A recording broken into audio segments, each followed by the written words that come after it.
The Nintendo Switch has been the console for otome games since 2020, but in the 2010s, the genre was almost exclusively found on Sony's handhelds. While most certified classics from the PSP and the Vita era were ported to the Switch, there are some otome games that never escaped from Vita jail. Several of these older games have already been delisted from all digital storefronts, and with Sony dropping the bombshell announcement they are closing down the PlayStation Vita store by mid-2027, soon anything still languishing there will only be accessible through the limited stock of physical media still floating around on the secondhand market. And once that's depleted, they may be lost forever. In this video, I'm going to give quick reviews of all the PSP and PlayStation Vita otome games that never made the jump to the Switch to determine if these increasingly rare games are worth the sticker price. Since Vita games require special equipment I do not have to capture video, I had to resort to creative solutions. But you're not visiting an otome game channel for amazing visuals. You're here for my sparkling commentary and/or horrendous takes. Did you know that Keiji Inafune once guest starred in an otome game? It's true. Before he was the father of the Kickstarter-funded Mega Flop game, he was once the face of the Mega Man franchise until he left Capcom to become a professional ideas guy. His now defunct company Concept partnered with Otome in the early 2010s to make an action-adventure escape room otome game called Sweet Fuse By Your Side. I imagine legal difficulties imposed by his name and likeness appearing briefly in Sweet Fuse is probably one of the reasons this game was never ported to any system besides the PSP. Even the digital version they used to sell on the Vita store was just a ROM you could play due to the system's backwards compatibility functionality. Getting back to the game itself, the heroine is Saki, the niece of Keiji Inafune. Saki is attending the grand opening of her uncle's new theme park when the ribbon-cutting ceremony is interrupted by the porcine supervillain Count Hogstein. Hogstein announces he's rigged the place to blow and everyone is now his hostage. If they want to leave the park alive, the hostages must field a team of 7 people to solve the escape room challenges of the now booby-trapped park attractions before 7 days are up. Saki is not going to take any crap from a giant pig and volunteers to take on Hogstein's puzzles. From there, she teams up with 6 handsome men with an eclectic array of skills. This is not the prettiest lineup of love interests you'll ever see. The character designs were done by the artist for the Phoenix Wright series, and this guy did not understand the assignment. Otome has a certain visual aesthetic, and these characters do not look like they were designed with the genre's style conventions in mind. I do not find the characters visually appealing in the slightest, and it doesn't help that more than half of the love interests look about a decade older than teenage Saki, with one of her potential suitors being a single dad in his 30s. And I honestly don't think this game started life as an otome game. I suspect the game started development as a more general audience suspense game and was hastily repurposed into an otome game. This is one of the least romantic otome games I think I've ever played. Several of the routes don't even have proper love confessions. While each route has the genre-standard scenes where the couple touches, embraces, and kisses, the game treats these moments of intimacy as a perfunctory story beat. There are CGs of these moments, many of which look awkward and off-model like they were drawn in a hurry, but they are only on screen for the span of 1 or 2 dialogue boxes. The romantic milestones aren't treated like major events the route has been building up to, or as significant enough to even linger on. And don't get too excited over the locked room adventure aspect. Even though this is a death game story with the theme park attractions rigged to explode if they fail the puzzles, Sweet Fuse never really builds up a sense of tension and danger. The puzzles amount to a handful of multiple choice prompts that test if you've been paying attention to the details, and the explosive insight game where you're given a handful of keywords and have to decide which one is the most relevant to the current challenge. The central mystery of the game concerns Count Hogstein's identity and motives, and as you play each character route, you will discover the common thread that connects each person on the team. There's a problem though. There's only one route that's locked, a secret character who will appear in the prologue after you've cleared at least one full route. But there are two characters who are accessible from the beginning who will basically spell out how everything is tied back to Hogstein, leaving little reason to go through the other characters if you play either of these routes early on. The only thing particularly significant about the game in my opinion is Saki, its heroine. She's assertive, proactive, and the game has a neat mechanic where you can decide if she loses her temper when something pisses her off. Pretty much every time, blowing her top is the correct choice, and when she delivers a righteous dressing down, the men around her respect her dominance. Sweet Fuse is not a bad game, and if it were easily accessible, I'd say give it a try because having a guest appearance by Keiji Inafune makes this game a weird little curiosity of the otome genre. The problem is that it isn't good enough to be worth the hassle of playing it. The digital version you used to be able to buy for $10 off the Vita store was delisted at some point. To play it in 2026, you need a functioning PSP and the UMD disc. Copies of Sweet Fuse do not come cheap these days. A quick look at secondhand game-selling websites has the cheapest complete in-box copies for sale at the moment priced around $70. That's more than twice as expensive as it would have cost you to buy this game in 2013, the year it released, and Sweet Fuse is not worth the price of a current-gen AAA game. London Detective Mysteria is a visually impressive game. I have not counted, but I would not be surprised if it has well over 100 CGs in its gallery and an impressive number of backgrounds to bring Victorian England to life. Unfortunately, I don't think it has much going for it outside of its visuals. The plot follows Lady Emily Whiteley as she attends the Harrington School, where the promising youth in England are trained to become top-notch detectives that will one day serve Queen Victoria. Emily gets drawn into several mysteries alongside the sons and daughters of famous detectives from literature. It's basically Code Realize set in high school, but if Code Realize were kind of bad and didn't really go anywhere. Emily's parents were murdered when she was young, and her life's mission is to find the killer. With the help of her loyal butler Pendleton and her new school chums, which include the sons of Watson and Holmes and the granddaughter of Miss Marple, she works to solve the mystery of her parents' deaths. Well, sort of. The game treats the central mystery, who assassinated Lord and Lady Whiteley and why they did it, as an afterthought. Emily would rather get entangled in smaller-scale mysteries, with what little investigative work into her parents' murder left for Pendleton to handle off-screen. And speaking of Pendleton, he's more of a plot device than a character. London Detective Mysteria has a very bad habit of getting its plots rolling by making Emily do something incredibly stupid, writing itself into a corner when the bad guys get the upper hand, and having Super Butler Pendleton suddenly appear to unscrew the situation after the Junior Sleuth Squad manages to screw everything up. After the 10th time this happened, I started to wonder if Pendleton was Sebastian Michaelis in a wig. I was honestly exhausted with the story by the end of its massive 9-chapter-long common route. I held out hope that we'd start to get some substantive clues as to the main plot in the character romance routes, but we really don't. That's right, London Detective Mysteria doesn't want to do any detective stuff, and the romances feel disjointed from the common route, and as it turns out, there's a frustrating reason for that. The true ending has some very stringent requirements to unlock it, something I'm never a fan of. Not only do you have to trigger all endings on each romance route, London Detective Mysteria also includes 3 short platonic routes which don't seem like they have a purpose at first. Once I unlocked the true ending, I wanted to smack my head against the desk as I grew to understand how this game was going to conclude its mystery. The best way, sans spoilers, to explain how bad the ending is to imagine a 700-page book where a detective is solving the mystery of the pie thief, and at the end of all those pages, all they've managed to learn about the pie thief is that he's a guy who likes to steal pies. And that doesn't matter because the detective met a lot of new people while looking for that dastardly pie thief.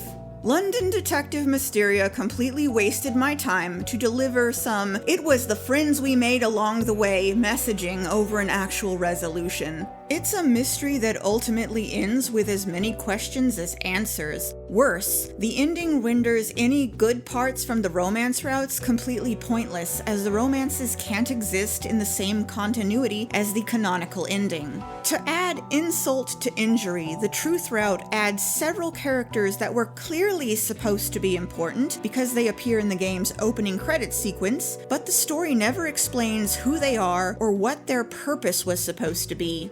And after you finish the story's epilogue chapter, you get a short teaser trailer that shows line art of the characters as full-grown adults. London Detective Mysteria was a 40-hour prologue for a sequel game that never got made. I would not be recommending London Detective Mysteria if it were an accessible game, and as it currently stands, this might be the rarest and hardest to find Otome game right now. It used to have a PC port, but all digital versions of the game were suddenly delisted from Steam, GOG, and the PlayStation Network in 2025. And I'm sure someone is going to leave a gleeful comment repeating the Reddit theory concerning why this game seemed to disappear overnight as if it were a confirmed fact, so I'm just gonna let y'all boost my engagement metrics. If you are very lucky, you might find a Steam key on a key reseller site somewhere. If not, your only other option is to find a physical copy for the Vita and be ready to drop some serious cash for it. Unfortunately, London Detective Mysteria's translated version did not have a standard release. The physical edition was handled by Limited Run Games, and as the name suggests, this company's business model is based on making a single small print run of the games they handle, the size of which is determined by pre-orders received during a short time frame. The physical version of this game was always meant to be rare, and the prices on the secondhand market reflect that now that there's no digital alternative. You are looking at $100 minimum to get your hands on it, and the quality of this game doesn't come close to justifying that price tag. My most boomer anime take is that the medium's worst trends of the last 10 years started with Sword Art Online, and Period Cube, The Shackles of Amadeus, is one of the rotten fruits of that poisonous tree. I don't want to say that Period Cube is a worse version of Sword Art Online, so let's just say that Period Cube takes the same "help, we're trapped in a video game" premise and puts its own uniquely horrible spin on it. Like SAO, the story involves the protagonist, Kureha, getting stuck in an MMORPG with the rest of the players unlucky enough to be logged on the server when things go pear-shaped. Now everyone must work together to try to find a way out of the game by conquering a dangerous dungeon. But now a difficult dungeon raid is no longer fun in games because everyone's minds are linked to the server, so if you die in-game, you die in real life too.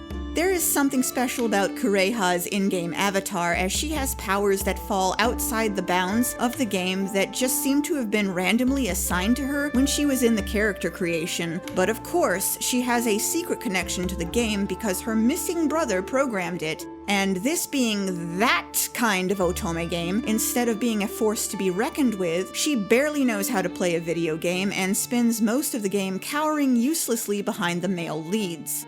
I won't mince words. I hate Period Cube. For the longest time, it was the worst Otome game I ever played, with each route feeling worse than the one that preceded it before it ends with an irredeemable locked route where the love interest is one of the most repulsive characters I have ever encountered in this genre. I've already talked about all the reasons I despise this game in another video, so instead of beating a dead horse, let's just move on to how you play it if you refuse to heed my warnings to avoid this one. As of August 2026, Period Cube is still listed for sale digitally on the PlayStation Vita store for $40. Sony disabled the ability of developers to run discounts on Vita games several years ago, so don't hold out for a last-minute clearance sale if you want to buy this for some reason. In the event it's pulled from PSN before the store officially shutters, you're looking at a price tag of around $60 for the physical cartridge. Far be it from me to say that a piece of media doesn't deserve to exist, but I will not shed any tears if Period Cube just disappears into the sands of time. If Period Cube is Sword Art Online but Otome, Bad Apple Wars is Angel Beats but Otome. The story centers on Rinka, a girl who gets hit by a truck and wakes up at an odd school in the afterlife that prepares the souls of those who died young for their next reincarnation. And by prepare, I mean it demoralizes the students through harsh and rigid discipline until they lose all sense of individuality and pass on into their next reincarnation as a blank slate. But not everyone is prepared to go gentle into that good night. The Bad Apples are rebellious students who fight against this system. They think if they can break the school's unbreakable rules, they'll get kicked out of the afterlife and return to their old lives before they died. I won't talk too much about this one since I've covered it in greater detail in another video, but I have a soft spot for this game even though it has a divisive reputation among the fandom. While the romances are lacking due to the character route's short runtimes, I do enjoy the action plotline as the Bad Apples come up with crazy schemes to break the rules, and I dig its cool character designs. I've always felt that it was a shame that Otome never chose to port this to Switch or PC, essentially leaving the game to rot in Vita jail. Do I consider Bad Apple Wars to be a misunderstood classic that's an absolute must-play? No, I do not. I consider it good, entertaining, but not great by any means, and you can comfortably live without ever playing it, especially when the selection of Otome games is much better than it was in 2017. It's still available digitally for $40 on PSN, with the lowest prices on the secondhand market for the physical version ranging from $40 to $50. As much as I want to champion Bad Apple Wars, I would not recommend paying more than the $40 MSRP for it though. If it's a shame that Bad Apple Wars was left to languish on the Vita, it's absolutely criminal that the Psychedelica Duology never got a Switch port. These are two of the boldest and most unconventional narratives the genre has to offer, and I think anyone who's serious about Otome games needs to make time to play these games at least once. While they stand on their own just fine, they are sister games and you'll appreciate the subtle connections between their stories better if you play them together. The most obvious connection point between the Psychedelica games is a mystical kaleidoscope that connects the world of the living with the dead. In Psychedelica of the Black Butterfly, a group of teenagers wake up in an abandoned mansion with no memory of who they are or how they came here. They're given one mission from the estate's mysterious master: to hunt the black butterflies that flit through the halls at night and recover the shards of the aforementioned kaleidoscope. But as they gather the pieces together, their memories start to return. They are not strangers and were brought to the manor for a reason. If they want to see the outside world again, they have to come to terms with the traumatic incident from their shared past that binds them together before the mysterious forces inside the mansion destroy them all for good.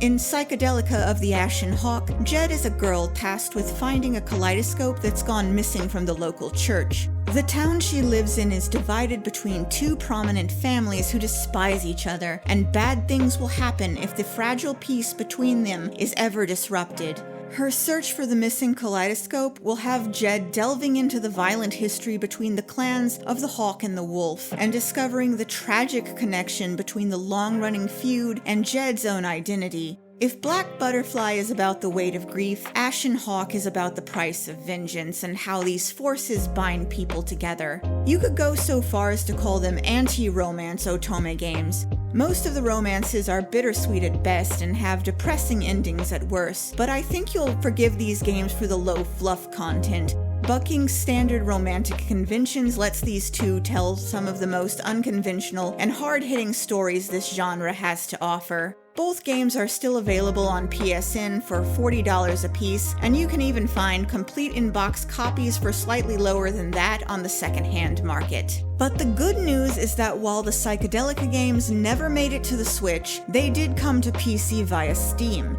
This feels like one of the few times PC players have a leg up over Switch gamers, since so many of the most popular and highly regarded Otome games are Switch exclusives. These games regularly go on sale for about $8 a piece during Steam sales, making these the most budget-friendly of all the games featured here. The main hurdle for anyone interested in Otome games from this era is not having the proper hardware to play them on, and the fact these PC ports exist feels like a huge win for the genre, since the Psychedelica games will continue to be accessible even if these ports are notoriously buggy.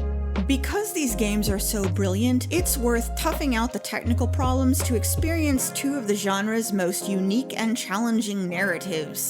Well, those are all the games from those uncertain early years of English-translated Otome games that are close to becoming lost media.